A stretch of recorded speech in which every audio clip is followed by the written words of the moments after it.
5장 3절 말씀 한 절 다 같이 한번 큰 소리로 한번 읽어보겠습니다. 시작. 심령이 가난한 자는 복이 있나니 천국이 그들의 것이미요. 아멘. 이 말씀의 제목을 가지고 오늘 심령이 가난한 자라는 제목으로 말씀을 잠깐 나누겠습니다. 기도하겠습니다.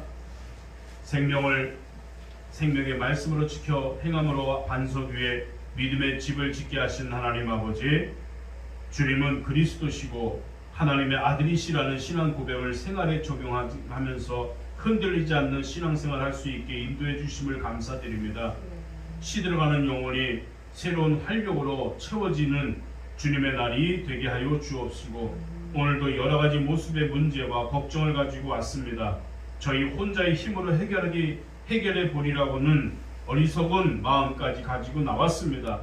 실수와 연속이 되는 좌절의 흠집이 난 교만까지 이 시간 가지고 왔습니다. 받아 주옵소서. 제한 없는 하늘 권능의 힘을 얼마나 강하고 좋은가를 깨달아서 아는 하늘 잔치 예배가 되게 인도해 주옵소서.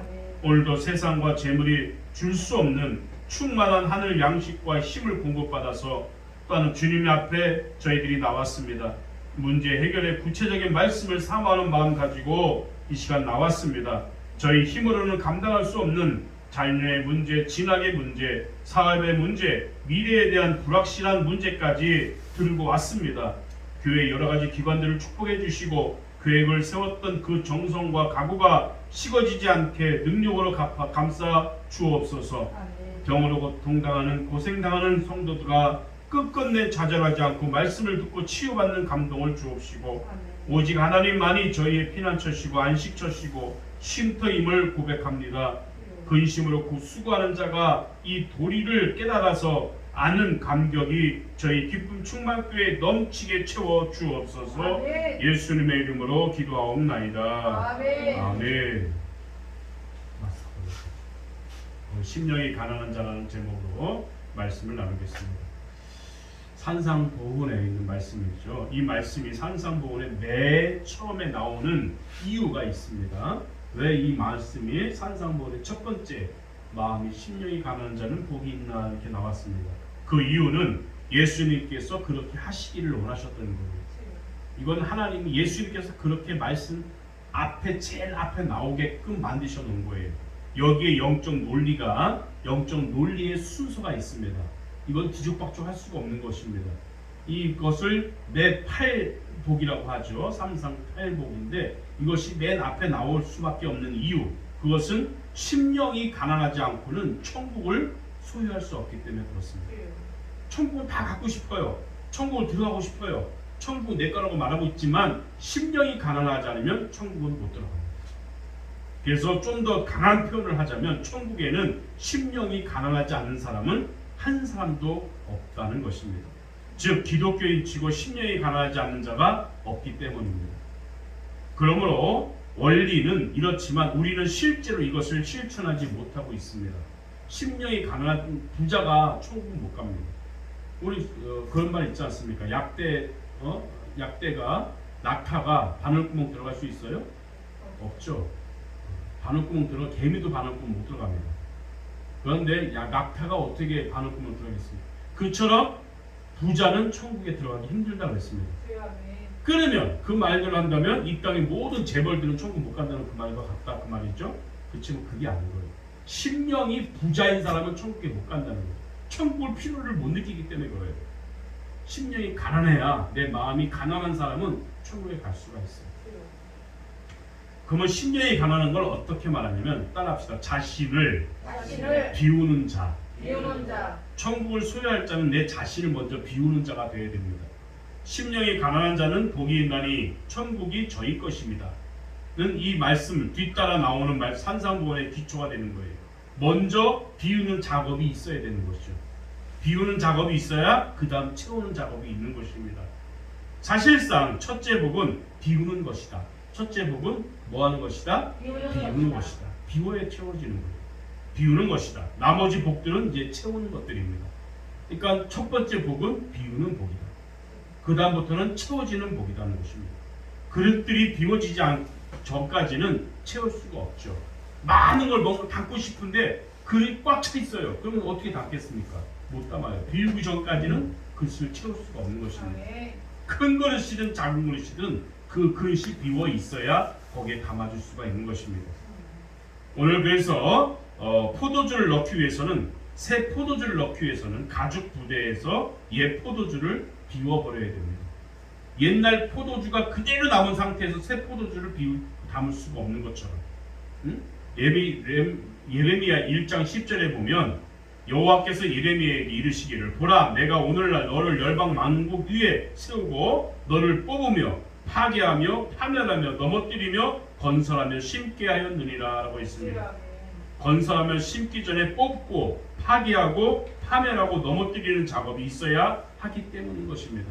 건축도 마찬가지죠. 건물을 헐어버려야 새 건물을 지을 수 있습니다. 허한 건물 위에 새 건물을 지을 수가 없는 것처럼 먼저 비워야 되고 먼저 부셔뜨려야 되고 파괴해야 되고 없애버려야 새 건물을 지을 수 있다는 것입니다. 이런 논리가 있는 것입니다. 그래서 씨를 심기 전에 죄의 뿌리는 뽑고 파괴해야 한다는 것입니다. 여러분 농사를 지어본 사람들은 하나님 말씀을 읽고 적용하는데 머리가 가장 빠르게 돌아갈 수 있어요. 예수님께서 모든 말씀의 비유를 볼 때 농사 짓는 비유를 많이 하셨기 때문에 그렇습니다. 농사를 질 때도 보면 어떻게 해요? 밭을 갈아야지. 쇠로 뒤집어 엎어야 돼요. 그래야 거기다 또 뭘 심을 수가 있습니다. 근데 이때까지 1년 내내 심었던 자리에 또 심을 수 없어요. 땅이 굳어지고 땅이 딱딱하기 때문에 그 앞에는 심을 수가 없는 것입니다. 그래서 땅을 가는 작업을 오늘 지금부터 아마 농촌에서 하실 것입니다. 땅을 갈아엎어야 땅을 기경한다, 갈아엎는다. 그럴 때 곡식을 심을 수 있는 것입니다. 땅이 부드러워져야 되죠. 딱딱했던 땅을 뒤집어 엎어가지고 부드러운 땅을 만들고 벌레들도 잡아야 그 속에 있는 다시 또 땅의 기운을 받고 곡식들을 자라게 하는 것처럼. 누가복음 2장 34절 말씀에 보면 시몬 역시 아기 예수님을 안고 보라 이 아기는 이스라엘 중 가장 사람의 패하고 흥함을 위하여 왔다라고 말씀하고 있습니다. 많은 사람을 패하고 흥함을 위해서 이 아기가 왔다라고 했어요. 시몬이 그래서 흥함이 있기 전에 패함이 있어야 된다 그 말입니다. 채우는 작업이 있기 전에 비우는 작업이 있어야 됩니다.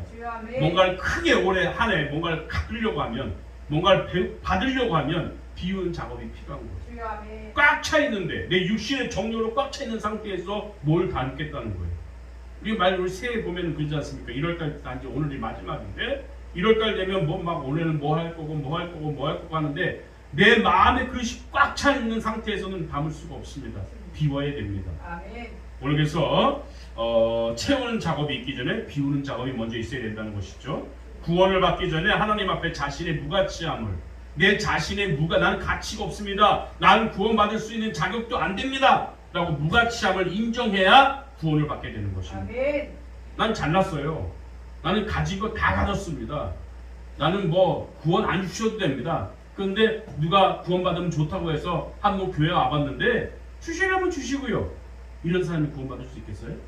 못합니다.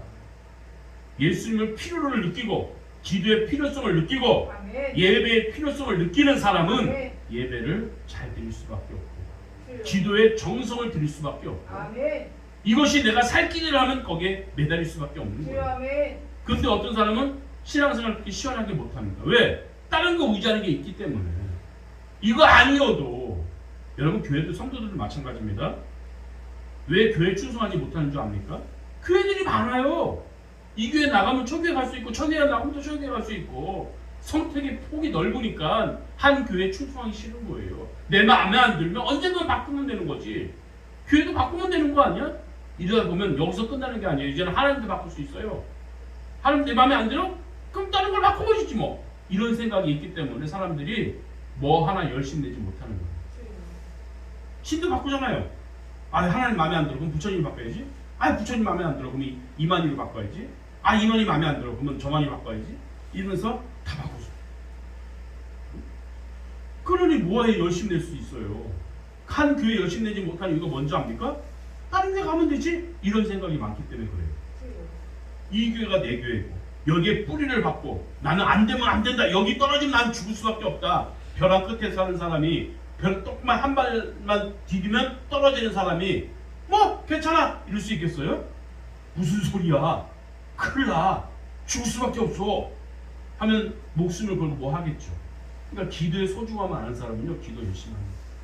예배의 소중함을 아는 사람은요 열심히 예배드릴 수밖에 없습니다. 이것을 안 하면 내가 죽을 것 같으니까. 기도하지 않으면 내가 망할 것 같아. 보세요 여러분. 기도합니까 안 합니까? 이번에 여러분 백신 나온다고 막 난리가 납니다. 코로나 백신 이제 6월달에 맞습니다. 내일부터 이제 뭐 며칠 맞을 줄 모르겠지만 맞습니다. 근데 사람들이 말이 뭐예요? 빨리 맞긴 싫어요. 왜 그러는 거예요? 백신이 맞고 죽는 사람이 있다는 소식을 들었기 때문에 남 죽을 때까지 기다리다가 안 죽으면 그때 맞아야지 이런 사람입니다. 백신 나오기를 기다리고 어느 뭐 어떤 당에서는 백신이 답이다 그래갖고 난리 났지만 정말 이제 백신 나온다니까 사람들이 그냥 맞기가 두려운 거야. 맞고 죽을까봐. 응? 참새가 10마리가 전기줄에 쫙 앉아 있어요. 근데 여기서 포수가 총을 쐈는데 맨 옆집 끝에 있는 참새가 죽었어요. 왜 그랬을까요? 누가 죽었나 이렇게 보다가 지가 맞아 죽고. 응? 똑같은 거예요. 나 맞기 싫어. 첫 번째 맞기 싫어. 죽을 수도 있으니까. 남 맞을 때 다 맞아보고 안 죽으면 내가 맞아야지. 얼마나 얄미스러워. 그래서 필요성을 못 느낀 사람은 백신도 아무 소용이 없다는 거죠. 응? 백신이 우리를 살릴 것 같은 생각이 들어보세요. 빨리 맞으려고 할 거 아닙니까? 마찬가지입니다. 신앙생활도 마찬가지인 거예요. 하나님밖에 매달릴 분이 안 계신다면 하나님 앞에 매달 수밖에 없어요. 매달 수밖에 없어요. 열심히 기도할 수밖에 없습니다. 하나님이 살아계신 증거를 안다는 사람은 하나님 앞에 매달릴 수밖에 없어요. 근데 하나님 필요 없어요. 왜? 다른 신들 많잖아. 공자도 있고 석가도 있고 뭐 우리 한국에 또 이만희도 있고 뭐 저만희도 있고 만만희도 있고 뭐 많잖아. 바꿔버리지 뭐. 이런 생각이 있는 사람이 하나님 열심히 믿겠어요? 안 믿습니다. 마음에 안 들면 바꿀 수 있으니까. 요즘 애들이 어떤 애들이 있는 줄 압니까? 게임 하다가 버그가 생기고 잘 안 되면 다시 리셋하면 돼. 그죠? 인생도 리셋인지 알고 있는 거예요. 인생은 한 번밖에 없습니다. 다시 돌이킬 수가 없습니다. 근데 사람들은 그 게임 속에 있는 애들은 뭐 다시 하면 되지? 다시 돌아가면 되지? 다시 옛날로 돌아갈 수 있어요? 그런 사고방식 때문에 지금 내 현재의 삶이 충실하지 못하는 겁니다. 나는 하나님밖에 없습니다. 하나님만이 내 기도를 들어주실 분이시고 하나님만이 나를 살릴 분이신다라고 생각한다면 매달릴 수밖에 없습니다. 소중함은 아닙니다. 아시겠습니까? 그래서 첫 번째 말씀은 우리가 무엇을 할 수 있다고 가르치지 않습니다. 우리가 무엇을 할 수 있다고 생각하는 것은 성경 교훈과 다를 뿐입니다. 그러면 산상보의 첫째 복, 교훈과 다른 것입니다. 첫째 복이 가르치는 원리는 우리 스스로 산상보를 실천하는 생활을 할 수 없다는 것입니다. 우리는 안 된다는 것입니다. 그것을 가르치기 위해서 심령이 가난한 자는 복이 있다.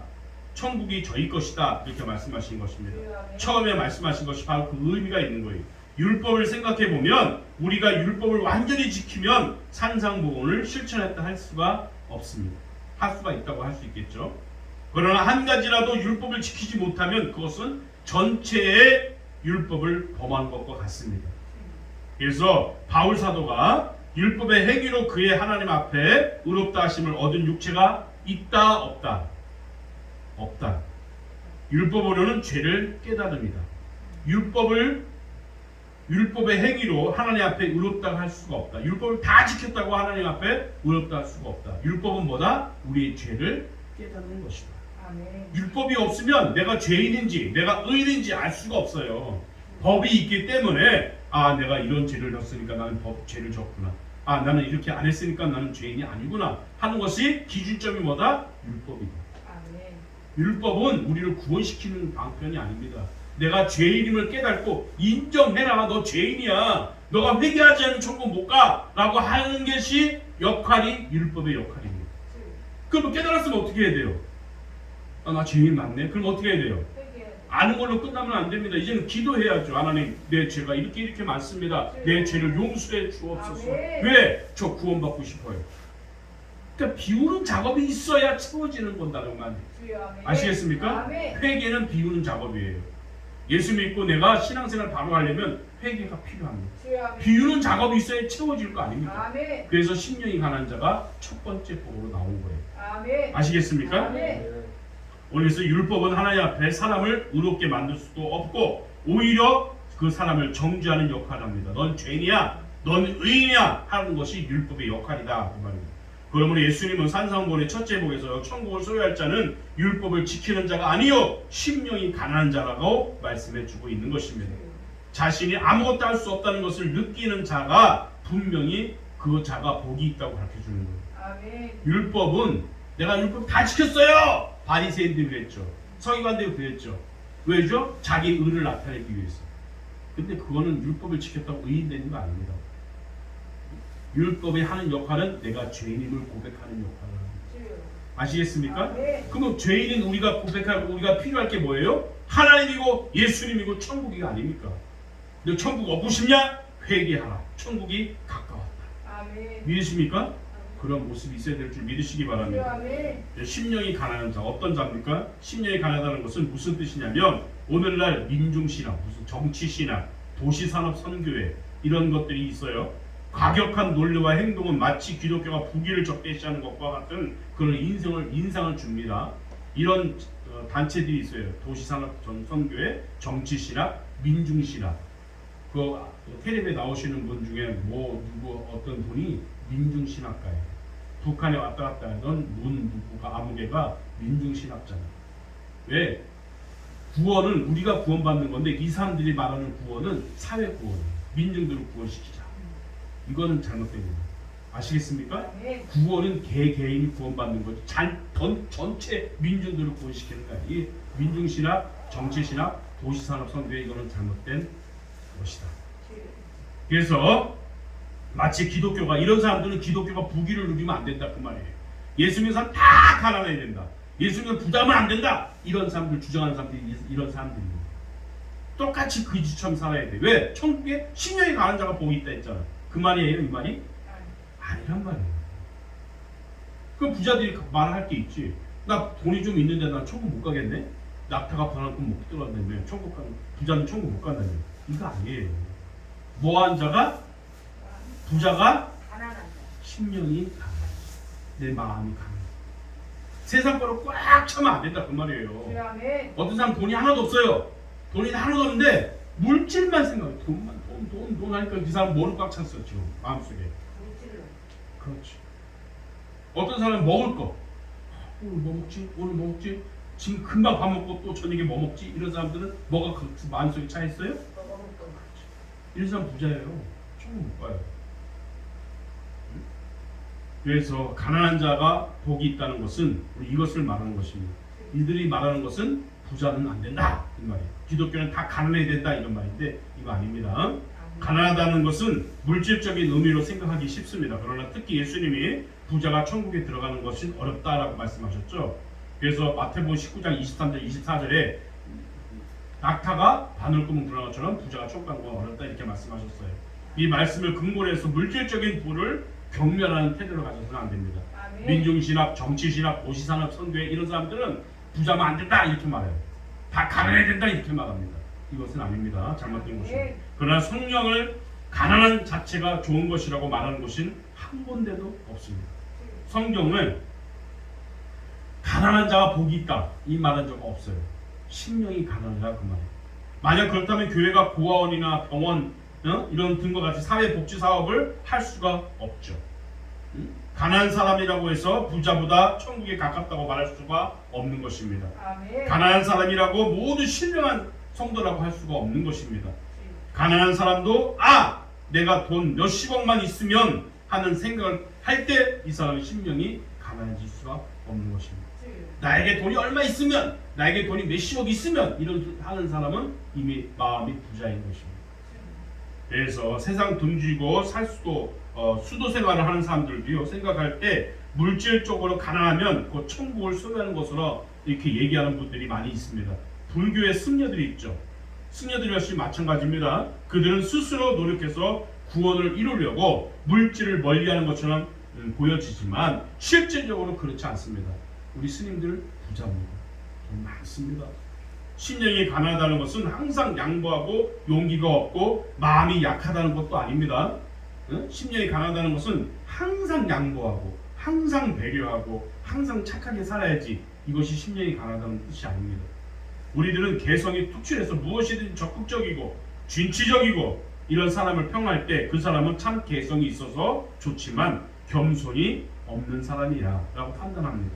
그러나 적극성, 진정한 겸손과는 차이가 있습니다. 사실은 진정으로 겸손한 사람이 심령이 가난한 사람이고, 이런 사람이 또한 적극적일 수가 있고 진취적일 수가 있다는 것입니다. 문제는 바울처럼 내 자신을 전파하지 않고 예수 그리스도를 전파하는 그런 데 있는 줄 믿으시기 바랍니다. 그러므로 참으로 심령이 가난한 사람은 어떤 사람이냐? 자신의 모습에 대해서는 별로 관심을 갖지 않는 사람, 자신의 전파되는 것은 오직 예수 그리스도밖에 없는 사람, 내 모습을 나타내기 전에 예수를 나타내고 예수의 향기를 바라는 사람, 이런 사람이 있는 것입니다. 베드로는 적극적이고 확신이 강한 사람이었어요. 아주 성격도 아주 강박적인 사람이었습니다. 주님을 보았을 때, 예수의 모습을 보았을 때, 주여 나를 떠나소서, 나는 죄인입니다. 예수님은 의인이지만 나는 죄인입니다. 나한테 오시면 안 됩니다 했던 자가 바로 베드로입니다. 심령이 가난하다는 것은 학식이 많은 사람이 그 학식으로 인해서 스스로 겸손해지는 것을 뜻함도 아닙니다. 일반적으로 진정으로 위대한 사상가는 겸손한 사람이라고 성경은 또한 많은 사람들은 말하고 있습니다. 적은 지식이 오히려 위험하다고 말을 합니다. 그러나 심령이 가난하다는 것은 많은 지식을 인식하고 자신의 무지함을 느끼는 데서 발생되는 겸손을 의미하지도 않습니다. 그것은 오직 좋은 것일 수 있지만 심령이 가난하다는 것의 의미는 아닌 것입니다. 그러면 심령이 가난하다는 말씀의 뜻은 무엇일까? 하나님 앞에서의 자신에 대한 태도를 말하는 것입니다. 나는 많이 배웠지만 난 겸손해, 그렇다고 심령이 가난한 거 아니에요. 그럼 어떤 것이냐? 하나님 앞에서 자신의 영적으로 가난함을 느끼는 사람. 나는 영적으로 가난함을 따라합시다. 영적으로 가난함을 느끼는 사람. 이런 사람이 심령이 가난한 사람이에요. 여기에 자연인과 비기독교인과 기독교인의 차이가 있습니다. 세상은 심령이 가난함을 멸시하지만 하나님 나라는 심령이 가난한 자만이 들어갈 수가 있습니다. 그럼 항상 불쌍한 척, 항상 가난한 척하고 살아야 되냐? 그거 아니에요. 심령이 가난한 자는 자만심이 없는 사람을 말합니다. 뭐한 사람? 자만심이 없는 사람. 자기를 믿지 않고 자기를 의존하지 않습니다. 하나님 앞에서 자신은 아무것도 아니라는 태도를 가지는 사람이 심령이 가난한 사람입니다. 나는 아무것도 아닙니다. 나는 내 모습을 십자가 아래 감춰 주옵소서. 우리 주님만 영광 받으셔야 됩니다. 우리 주님만 높임 받으셔야 됩니다. 하나님의 영광에서 나는 사는 것입니다. 이런 자가 심령이 가난한 자다. 그러므로 우리가 진정한 기독교인이고 심령이 가난한 사람이라면 내가 어떤 가정에 태어났다고 그것을 의지하지 않고 우리들의 민족이나 국가로 말미암아 뽐내지 않고, 내가 잘났다고 뽐내지 않고, 내가 못났다고 기죽지 않고, 우리의 사회적 권력에 의존하지 않고, 금전을 의존하지 않고, 우리들의 지식이나 교육을 의존하지 않고, 어떤 대학을 나왔다고 해서 그것을 자랑하지 않고, 바울처럼 이 모든 것을 뭐로 여겼다? 바울은 그렇죠, 배설물로 여겼다 생각하는 사람이 심령이 가난한 사람. 더 나아가서 우리들의 개성이나 지성 그리고 우리들의 도덕적 행동까지도 믿고 의지해서는 안 되는 것입니다. 그래서 심령이 가난한 사람은 이사야처럼 하나님을 뵙고 화로다 나여 망하게 되었도다 라고 말하는 사람. 나는 입술이 부족한 사람이요 입술에 부족한 백성 중에 거하면서 만군의 여호와신 하나님을 배웠다라고 말했던 이 이사야처럼 이 태도를 가지는 사람이 심령이 가난한 사람. 여러분, 사도 요한은 반모섬의 요한처럼 하나님 앞에서 죽은 자같이 되는 사람이 되시기를 바랍니다. 내 성격이 살아있고 내 성질이 살아있고 내 믿는 모든 것들이 살아있으면 심령이 가난하다 할 수 없습니다. 오직 내 입이 벌어지면 예수, 내 입이 다물어도 예수, 내 모습 속에서 예수가 증거되고 예수가 나타나야 될 줄 믿으시기 바랍니다. 그럼 어떻게 해요? 저는 예수님처럼 머리 길고 수염 이렇게 나고 긴 하얀 옷 입고 다니면서 할렐루야 형제 이래야 되는 거예요? 아닙니다. 내 자신이 얼마나 작고 연약하고 자신의 죄가 얼마나 많은지, 죄가 얼마나 많은지를 깨닫는 사람이 심령이 가난한 사람입니다. 마지막으로 따라합시다. 심령이 가난해질 수 있는 방법 심령이 가난해질 수 있는 방법 무엇이 있을까? 이것만 말씀드리고 마칠게요. 먼저 자신이 죄인이라는 것을 인식해야 됩니다. 나는 죄인입니다. 나는 죄인이에요. 나는 아무것도 할 수 없는 죄인입니다. 나는 천국을 절대 못 갈 수밖에 없는, 갈 수밖에 못 가는 죄인입니다. 죄의 값은 사망이라고 로마서 6장 23절은 말하고 있습니다. 자신이 얻은 것은 사망밖에 없다는 것을, 이런 사실을 알아야 됩니다. 나는 죽어야 됩니다. 난 죽어야 마땅합니다. 나는 죄인이기 때문에 난 죽어야 마땅합니다. 이렇게 인정할 때 심령이 강해질 수가 있습니다. 뭔 소리야? 나는 부자야. 천국도 내 거, 하나님도 내 거, 다 내 거야. 이렇게 말하는 거 말고요. 그래서 사망보다 조금이라도 나은 것이 자신이 획득한 것이 아니고 하나님의 은혜임을 깨달아야 됩니다. 나는 구원받을 수 없지만 하나님의 은혜로, 하나님의 능력으로, 성령의 능력으로 나는 구원받을 수 있습니다. 이렇게 말하는 사람이 되어야 될 줄 믿으시기 바랍니다. 이런 사람이 심령이 가난해질 수 있어요. 자신의 무가치한 존재라는 것을 먼저 또한 알아야 됩니다. 나는 존재고, 나는 내가 아무 가치도 없는 사람이에요. 가난해질 수밖에 없습니다. 자신이 무가치한 것을 아는 사람, 이런 사람이 심령이 강한 사람입니다. 나는 가치가 없어요. 나는 아무것도 할 수 없습니다. 하나님 안 계시면 저는 아무것도 못합니다. 이렇게 인정하는 사람, 그것이 당연한 것인 줄 알아야 되는 줄 믿으시기 바랍니다. 무슨 일을 당하든지 당연한 것을 알아야 됩니다. 자신의 공적을 바라보지 말아야 됩니다. 조금 뭐 해놓고 나 이거 했습니다, 나 저거 했습니다, 나 이렇게 했습니다, 나 저거, 이런 사람이 심령이 강하다 할 수 없습니다.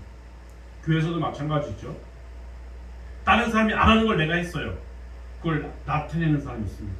아, 이거 내가 했잖아요. 이거 내가 했는데? 이렇게 말하는 사람은 심령이 강하다 할 수 없습니다. 자신의 공적을 바라보지 않아야 됩니다. 자신의 공적을 바라보면 교만이 싹트게 됩니다. 심령이 가난해지기 위해서는 하나님만 바라봐야 될 줄 믿으시기 바랍니다. 하나님이 나를 들어서 하셨습니다. 하나님이 나를 들어서 이렇게 하셨습니다. 하나님의 일을 들은 거예요. 예를 들어 내가 누굴 도와줬어요.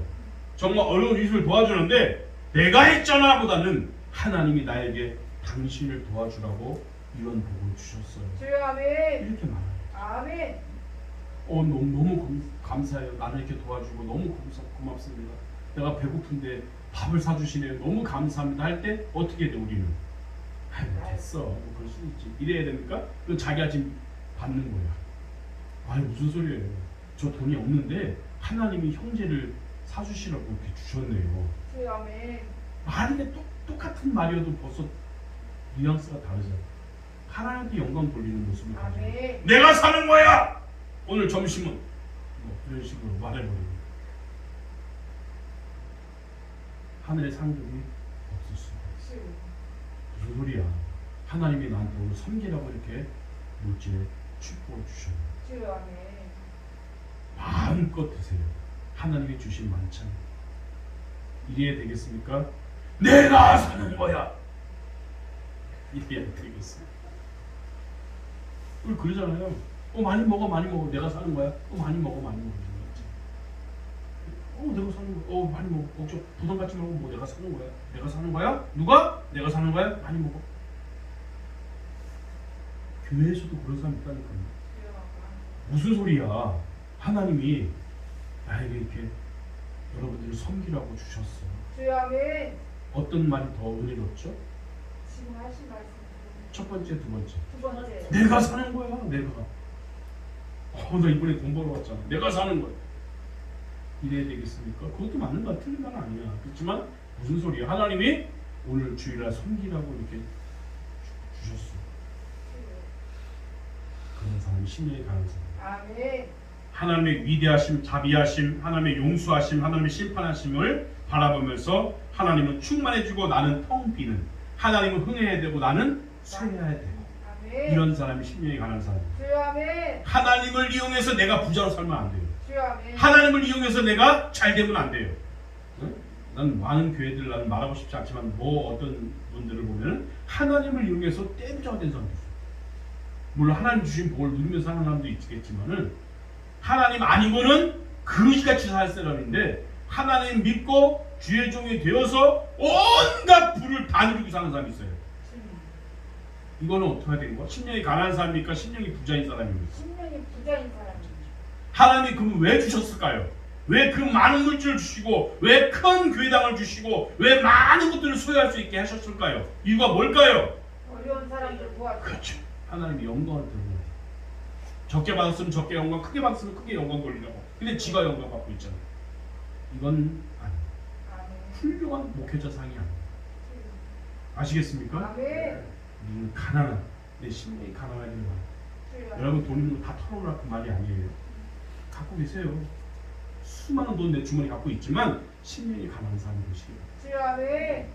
주신 것, 내게 주신 것은 하나님을 섬기려고, 주의 종들을 섬기려고, 주의 백성들을 섬기려고, 우리 깊은 충만교회 모든 것들을 섬기려고 주신 것이다 라고 생각만 바꾸어진다면 이 사람의 심령이 가난한 사람. 아멘. 아시겠습니까? 아멘. 그렇게 살 사람만 아멘 하세요. 아멘. 아이, 그거에 대해서 더 크게 아멘 하세요. 아멘. 그렇게 사시기를 주님 축원합니다. 아멘. 기도합시다. 주님 감사합니다.